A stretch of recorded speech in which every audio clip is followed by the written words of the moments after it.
Sot ndodhemi në një institucion që ka formuar breza të tërë, një shkollë me histori, traditë dhe kontribut të jashtëzakonshëm në arsim, e cila këtë vit shënon 100 vjetorin e themelimit të saj. Për një shekull, kjo shkollë ka qenë vatër e dijes, edukimit dhe formimit të shumë gjeneratave. Nga bankat e saj kanë dalur mësues, mjek, inxhinier dhe profesionist të shumt që kanë kontribuar në shoqërinë tonë. Shikues të dashur, jemi pranë shkollës SHFMU Rilindja Dritan Ish Dobroshec, po flasim me drejtorin për 100 vjetorin e kësaj shkolle. Çka përfaqëson 100 vjetori për këtë shkollë? Unë ndihem i privilegjuar që jam udhëhec i kësaj shkolle me rastin e 100 vjetorit të kësaj shkolle. Shkolla jonë, historia e shkollës tonë lidhet ngushtë edhe me historinë e kombit, ku nga kjo shkollë kanë dalë mjaft heroj adhetar dhe kombëtar, sepse shkolla jonë përveç që ka qenë vatër e diturisë, ka qenë edhe qerdha e dashurisë, ku shumë adhetar kanë punu nga kjo shkollë, siç është rasti i mësuesit Fazli Grajçevcit, herojt kombit, Fehmi Lladrufsi, ishte nxënës i kësaj shkolle, doktor Lejcit, e shumë dëshmor dhe martir të kësaj treje. Cilat janë sukseset më të mëdha që e karakterizojnë këtë institucion? Po sukseset më të mëdha që karakterizojnë këtë institucion janë arritjet e nxënësve tanë, ku nga kjo shkollë kanë dalë mjaft kuadra të rëndësishme të fushave të ndryshme, të cilët përveç që punojnë në vendin tonë i kanë arritur suksese edhe jashtë të vendit. Kjo është merite e shkollës, që hapat e parë kanë marrë nga kjo shkollë. Themelet e kësaj shkolle për herë të parë vendos në vitin 1923. Kryesisht puna dhe ndërtimi i saj është bën punë vullnetare të banorëve të fshatit dhe fshatrave për rreth. Në atë kohë mësimi është organizuar në gjuhën shqipe, mirë po kanë ndjekur mësimin e shumë nxënës të shumë fshatrave të kësaj trejve. Shkollimi ka zgjatë 5 vjeçar, ndërsa pas luftës dytë botërore për herë të parë është mësuar në gjuhën shqipe dhe ka qenë i caktuar nga ish-ministri atëhershëm Ernest Koliçi, Safet Gjoni, mësues nga Shqipëria. Mirë po fatkeqësisht nuk ka arritur asnjëherë të zhvillojë mësim për rrethonat e kohës, mirë po mandej kemi pasur mësuesin e parë të vendit, mësuesin nga Peja, Ferit Perullin, edhe shumë adhetarë dhe mësues të tjerë vazhdimisht që kanë lëgjur në pashtrimin e shkollën në historinë e shkollës tonë. Në numrin nxënësve, paraqet nevoja që në vitin 68 të shtohet një aneks, ndërsa në vitin 81 edhe aneksin ku jemi tani.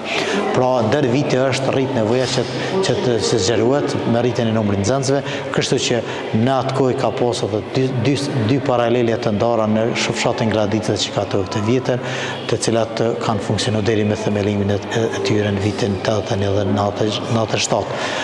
Në luftën e fundit, shkolla jonë ka qenë cak e sulmit nga represioni serb, dhe cila është demoluar dhe është krejt dokumentacioni i saj, mirë po përveç dëmë materiale nga shkollës tonë kanë humbur edhe 4 punëtor të shkollës dhe 4 nxënës.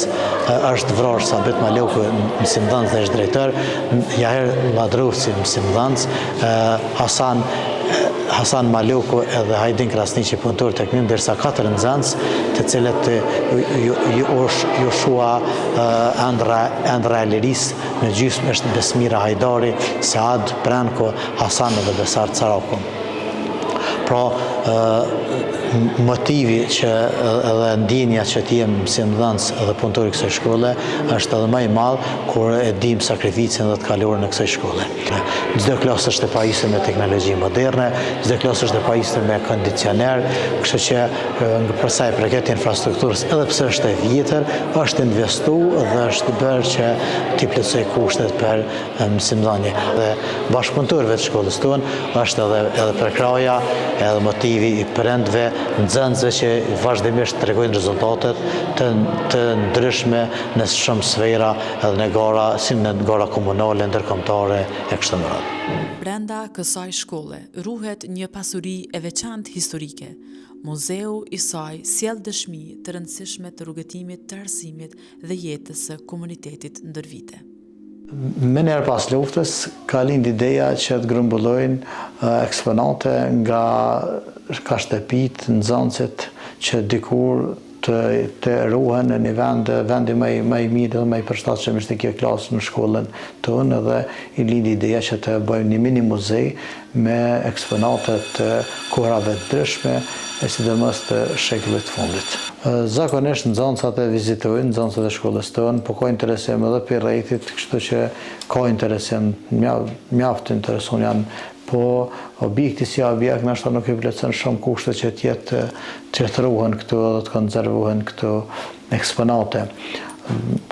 Kryesisht këtu eksponate janë punëdore të rrethit të banorëve të kësaj treve që kanë punu, janë vegla pune, punëdore që ata vetë i kanë përdorë. Ka dhe prej tyre që janë ashtu edhe matë luftës, ka dhe prej tyre që janë mjetet të mbetra të luftës fundit. Përveç tyre veglave të punës e këtu janë prej dhejët, janë edhe këtu veglat e punëve që kanë punu gjyshet tona, kanë punu veshmbathje, derisa nëse morëm veshmbathjet e përgatitur në makinerive moderne bashkëkohore, ata ato dikure kanë punu gjitha veshmbathjet i kanë punu prej leshit.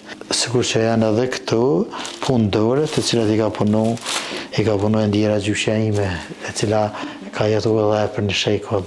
Kjo është një zinxhir që është quajtur vereg i Oxhakut, që është përdor për me ngro ujin e me zime këtu, edhe kjo pjesa ka qenë të për më largu prej varsisht prej nevojave nga zjarri më lart. Unë jam Nina, nxënëse kësaj shkolle, që më bën krenar shumë historia, sukseset dhe vlerat që ka ruajtur shkolla jonë ndër vite. Për mua është një krenari e veçantë të jem pjesë e një shkolle që ka edukuar një brez të tërë për 100 vjet. Një histori që vazhdon. Një shekull histori, një shekull dije dhe përkushtim. Kjo shkollë mbetet jo vetëm institucioni më i vjetër arsimor në komunën e Trenasit, por një simbol i rëndësishëm i arsimit, kulturës dhe trashëgimisë sonë, 100 vite krenari që vazhdojnë të shkruajnë histori.